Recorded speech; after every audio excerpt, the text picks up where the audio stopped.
जनतेच्या न्याय हक्कासाठी प्रजासत्ताक न्यूज सदैव आपल्यासोबत.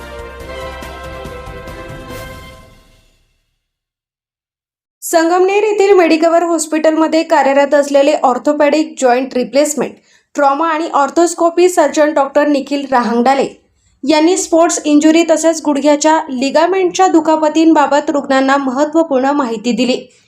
खेळताना किंवा व्यायाम करताना गुडघ्याला होणाऱ्या दुखापती, लिगामेंटला इजा झाल्यानंतर दिसून येणारी लक्षणे, त्यावरील विविध उपचार पद्धती तसेच कोणत्या परिस्थितीत शस्त्रक्रियेची आवश्यकता भासू शकते याबाबत डॉक्टर राहंगडाले यांनी मार्गदर्शन केले.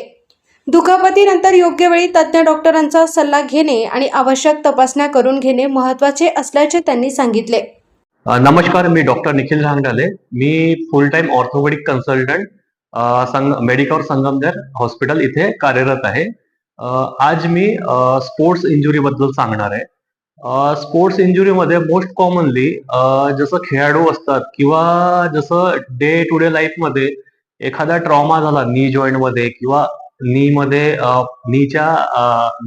नीच्या भारावर पडले तर एसीएल हा सगळ्यात मोस्ट कॉमन लिगामेंट असतो जो इंज्युअर होत असतो. त्याच्यामध्ये जसं पार्शियल टिअर असेल किंवा मग थोडंफार स्प्रेन असेल म्हणजे ताणलेलं असेल तर यामध्ये आपण जसं ग्रेड 1 ग्रेड 2 यामध्ये आपण कन्झर्वेटिव्हली मॅनेज करतो. म्हणजे गुडघ्याचा पट्टा लावणे किंवा सूज असेल त्यावर गोळ्या देणे, सूज कमी करण्याकरता आणि दुखण्याच्या गोळ्या, आणि थोडंसं रेस्ट्रिक्टेड मुवमेंट करून आपण त्याला रिकवर करू शकतो विदिन 1 मंथ और 3 वीक्स मध्ये.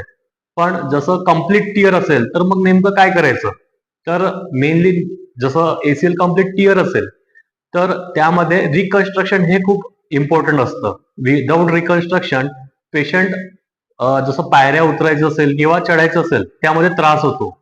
नॉर्मल चालायचं म्हटलं तर त्यामध्ये चालू शकतो पेशंट पण पेन होतं भरपूर. तर त्याकरता आपण दुर्बीणद्वारे एसीएल रिकन्स्ट्रक्शन करतो.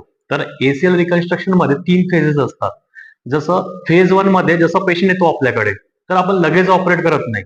सो इनिशियली जसं ट्रॉमा 7 दिवस असेल, 8 दिवस असेल किंवा 3 दिवस असेल तर आपण थोडा वाट बघतो, 15 दिवस सुजन कमी होऊ देतो. त्यानंतर पेशंटला आपण व्यायाम सांगतो की फेज 1 म्हणतो त्याला. फेज 1 मध्ये काय असतं की पेशंटचे जे मसल्स असतात क्वाड्रिसेप्स, हॅमस्ट्रिंग याचे एक्सरसाइज आपण चालू करतो जेणेकरून पोस्ट ऑपरेटिव्हली त्याचे रिझल्ट चांगले भेटायला पाहिजे आपल्याला. तर त्याकरता आपण मसल ऍक्टिव्हेट करतो. नंतर मग आपण ऑपरेट करतो दुर्बीणद्वारे. 4 mm चा होल करून आपण गुडघ्यामध्ये तिथे दुर्बीण टाकून आणि 2 होल असतात त्याच्यामध्ये आपण ऑपरेट करतो पूर्ण एसीएल रिकन्स्ट्रक्शन. तर एसीएल करता बऱ्याच लोकांना असं असतं की सर काय टाकणार आतमध्ये, रिकन्स्ट्रक्शन म्हणजे नेमकं काय. तर त्यामध्ये काय असतं की पेशंटच्या पायामधूनच आपण शिअर काढून तिथे आपण रिकन्स्ट्रक्ट करतो. त्यामध्ये जसं ऍडजस्टेबल लूप, जसं आता लिगामेंट आहे, आता ग्राफ्ट आहे, ते आपल्याला फिक्स करायचंय गुडघ्यामध्ये जेणेकरून गुडघा मागे पुढे व्हायला नको, वोबल व्हायला नको किंवा त्याला चालताना त्रास व्हायला नको. तर त्यामध्ये आपण ऍडजस्टेबल लूप आणि ऍब्झॉर्बेबल स्क्रू यूज करतो जेणेकरून पेशंटला नंतर ते काढायची गरज पडायला नको. तर त्यामध्ये जसं एसीएल रिकन्स्ट्रक्शन यामध्ये आपण 2 प्रकारचे ग्राफ्ट घेतो. जसं गुडघ्यामधून एकतर सेमी टेंडिनस ग्रॅसिलिस आणि सेमी मेम्ब्रेनस किंवा खाली एक अँकल मध्ये पेरोनियस लॉंगस आणि रिकन्स्ट्रक्शन करतो. आणि हे सगळं अत्याधुनिक तंत्रज्ञानामुळे साध्य होते, जसं की दुर्बीणद्वारे. आधी ते ओपन करायचे, त्यामध्ये बरंच गुडघ्यामध्ये स्वेलिंग आणि गुडघा खराब व्हायचे चान्सेस असायचे. आता हे आपलं झालं एसीएल बद्दल. जसं इंटरऑप नंतर मग ऑपरेट झाल्यानंतर जसं 60-70% हे डॉक्टरच्या हातात आहे की म्हणजे त्याचं किती सक्सेसफुली ग्राफ्टिंग होतं. पण 30-40% हे फिजिओथेरपिस्ट आणि पेशंटच्या हातात असतं.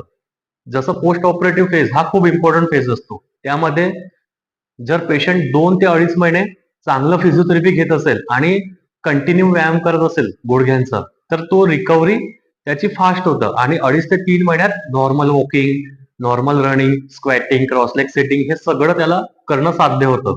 आणि ओन्ली एसीएलच नाही तर काही पेशंटमध्ये जसं स्पोर्ट्स इंजुरी होतं, कधी कबड्डी प्लेयर येतात माझ्याकडे किंवा काही कुस्ती वगैरे खेळतात, त्याच्यामध्ये पण कधी कधी मल्टिपल लिगामेंट इंजुरी होतं, जसं एसीएल, एमसीएल किंवा काही रुग्णांना पीसीएल होतं, म्हणजे मागचा लिगामेंट. पीसीएल म्हणजे, एमसीएल म्हणजे बाजूचा लिगामेंट आतला. तर हे टिअर मल्टिपल असेल तर त्यामध्ये स्टेप बाय स्टेप आपण ऑपरेट करतो. जसं 4 लिगामेंट असेल तर इनिशियली आपण 2 लिगामेंट ऑपरेट करून सेकंड स्टेजमध्ये 2 लिगामेंट ऑपरेट करतो. तर हे आपलं जसं ऑर्थोस्कोपिक याच्यामुळे हे साध्य होत आहे आपल्याकडे मेडिकवर हॉस्पिटलमध्ये. दरम्यान मेडिकवर हॉस्पिटलच्या केंद्रप्रमुख डॉक्टर स्नेहल गायके यांनी रुग्णांसाठी उपलब्ध असलेल्या विविध शासकीय आरोग्य योजनांची माहिती दिली. हॉस्पिटलमध्ये महात्मा ज्योतिराव फुले जन आरोग्य योजना, प्रधानमंत्री जन आरोग्य योजना, महाराष्ट्र पोलीस कुटुंब कल्याण आरोग्य योजना तसेच माजी सैनिक अंशदायी आरोग्य योजना यांसारख्या विविध योजनांचा लाभ रुग्णांना दिला जात असल्याचे त्यांनी सांगितले. याशिवाय काही शस्त्रक्रिया शासकीय आरोग्य योजनांमध्ये समाविष्ट नसल्यास अशा रुग्णांसाठी मुख्यमंत्री सहायता निधी अंतर्गत उपचार सुविधा उपलब्ध करून देण्यात येत असल्याची माहिती डॉक्टर स्नेहल गायके यांनी दिली. मेडिकवर हॉस्पिटलमध्ये ऑर्थोपॅडिक, ट्रॉमा आणि विविध शस्त्रक्रियांसाठी तज्ज्ञ डॉक्टरांच्या माध्यमातून उपचार सुविधा उपलब्ध असल्याचेही यावेळी सांगण्यात आले. आपल्या परिसरातील ताज्या घडामोडी पाहण्यासाठी आजच प्रजासत्ताक न्यूज 24 ला सबस्क्राईब करा आणि रहा अपडेट. तसेच लाईक अँड शेअर करायला विसरू नका. प्रजासत्ताक न्यूज सदैव आपल्यासोबत.